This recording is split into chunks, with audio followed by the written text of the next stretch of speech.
நிலவினை எனக்கு அருகில் காட்டியது நீதானே, அருகில் காட்டியது நீதானே.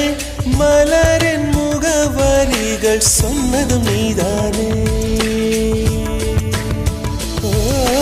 காற்று பூமி வானம் காதல் பேசும் மேகம் அறிமுகம் செய்தவர் யார் யார்? என் அன்பே நீதானே. கங்கை கங்கை ஆற்றை கவிதைகள் கொண்டு தரும் காவிரி ஊற்றை கண்ணில் கையில் தந்தவள் நீதானே. ஆனா